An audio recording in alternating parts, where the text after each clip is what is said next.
Preseason game number 3 is tonight, and I could not be more fired up for the fact that the preseason ends tonight. You're damn right. Oh, real football, so close. Brandon Gunn producing the show today. We're going to get into a lot of Eagles conversation today. Not necessarily everything on that third preseason game, though I do have some questions for you because I know that this is kind of your Super Bowl. You did get to cover Super Bowl. I covered 2. I know, but this is kind of your Super Bowl. For you, nobody in the world gets as excited as you do for the third preseason game. Yes, but you have to understand that I evaluated a lot of these players who will be playing tonight in college and then seeing them throughout the last couple of summers, and I want to see if that matches my evaluation from what I've seen in camp. Right. So guys like Brandon Gunn who are just sitting on their couch in Delco are going to be like 6 beers in by the third quarter. They might, He's going to say, who's some Kyle respect McCord? to my name. It's at least 8. Yeah.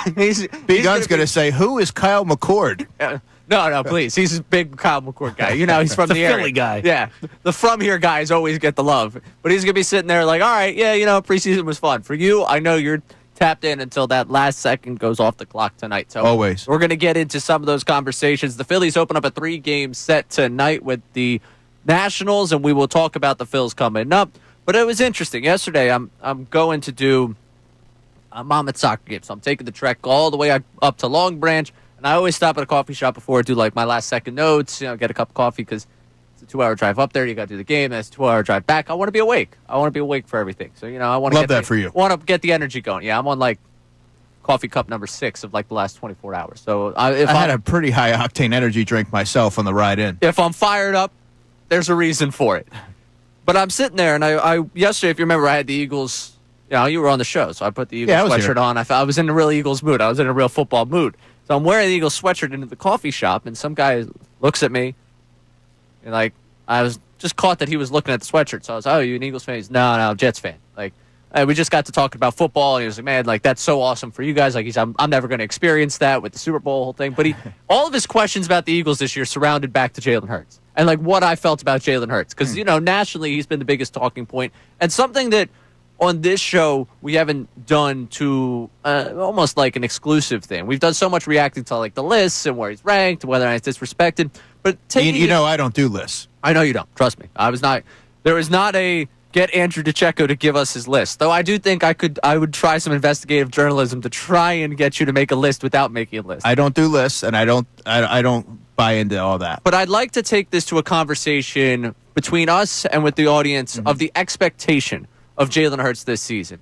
The expectation of what you want to see from his game in terms of growth, what you expect from this offense led by Jalen Hurts, and when we get to the end of this season, the numbers that you want, because it all comes back when we end up doing these things over the offseason where, you know, someone pulls the Jalen Hurts lever every single day of the week to try and milk a different conversation. It all comes back to the passing numbers where people, you know, identify with what he was able to do in the passing game. And I'm curious for people where you want to see that, where you think the comfortability of that output is at the end of the season, where we don't have to have that continual conversation time and time again about him and about this passing game. So from your standpoint, when you think about what you want to see from Jalen Hurts in terms of the growth of his game and the numbers by the end of the season, where do you fall on both those? Yeah, you know, I think the most overblown talking point as it pertains to Jalen Hurts is the passing numbers. I don't know that you can quantify a quarterback's success solely based off of that, because you can look at countless examples across the NFL,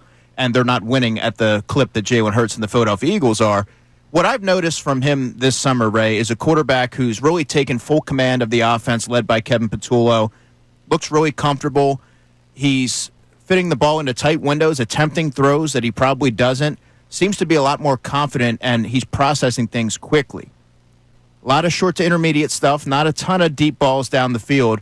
But I do believe that the familiarity with Kevin Patullo is going to lend itself to an earlier offensive output compared to last season when they were sort of finding their way with Kellen Moore. And that leads me to what I want to see from you. You mentioned the short to intermediate routes and getting the ball out quick. That's more what I want to see from this offense and from Jalen Hurts. I think the next step to his growth as a quarterback, and it's a crazy thing, obviously, to quantify when the guy's won a Super Bowl MVP, won a Super Bowl, been to 2 Super Bowls, was an MVP runner-up. But the thing that I want most in terms of growth from his game this year is that in-rhythm passing and getting the ball out quicker. Mm-hmm. And I understand that part of what makes him special, what's made this offense special, his ability to escape, their ability to kind of do things on the fly and create opportunities that maybe weren't there when they designed the play. I understand that's there for him.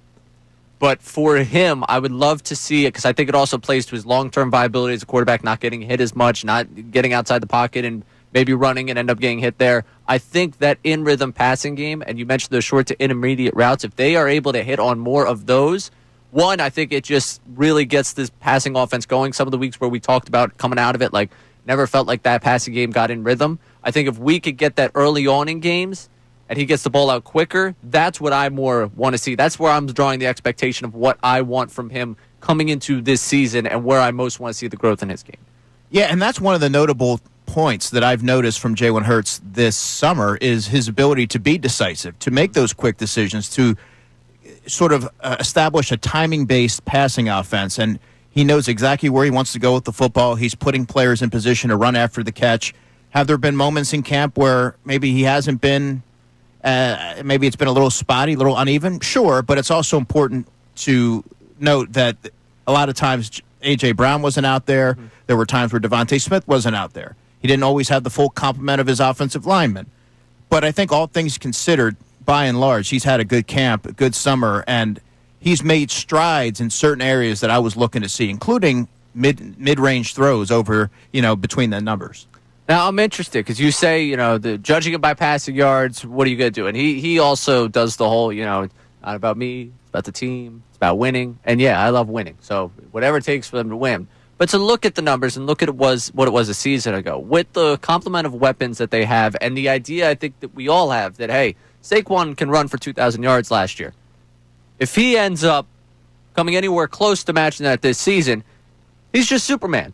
And honestly, if that's the case, I will sit here and say, oh, man, my bad for doubting you on that one. That's how confident I am that he's not going to be able to match that season over season in terms of just rushing yard output. But with that step back that you expect him to take in rushing yards, I think a lot of us expect that to come through the passing game. And they talk a lot about the short passing game being an extension of their running game. So you mentioned the short to intermediate routes. I think they look at that as, hey, we can move the football this way. I don't need you necessarily to put a number on it, but when you know that the running game, just by, again, regression, just by sheer year-to-year difference, is going to take a step back, how much more out of the passing game do they need and will they need this season because of that? Well, I think they need to establish a better balance this year. Mm-hmm. Every time in the spring, whenever you've heard a prominent piece, whether it's A.J. Brown, Jalen Hurts, Kevin Patullo, they mention the word evolve, that the offense needs to evolve. And it certainly doesn't have anything to do with the running game. I think they have that pretty well at hand. When I hear evolve, that suggests that the passing game is something that they're going to be honing in on. Now, am I expecting them to suddenly be pass happy like the Detroit Lions or something like that? Not necessarily, but it's about doing different things when you have those opportunities, pushing the ball down the field, establishing an in-rhythm passing attack, using the middle of the field, getting Dallas Goedert more involved in the red zone, using the running backs in the passing game. We've seen that the past couple of summers, really, with Saquon Barkley. The last summer, this summer, it was Will Shipley and Saquon Barkley. Then there was DeAndre Swift. Caught a flurry of passes in camp, but it didn't necessarily correlate into the regular season. So those are certain wrinkles that I think could help elevate this offense and move this forward. All right, here's the benchmark of where I'm putting it. In 15 games in 2022, we threw for 3,700 passing yards. I would like to see that benchmark reached again this season. The reason I tell you that, 2,000 rushing yards for Saquon Barkley last year.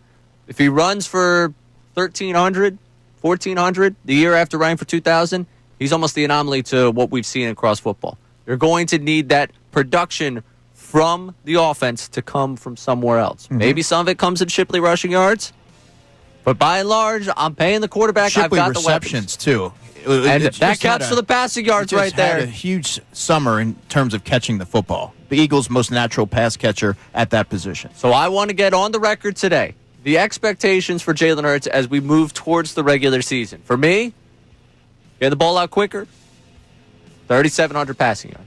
That's where I want to place it today. I'm curious for you at 610-632-0975 where you want to place the expectation for what you want to see in Hurts' game.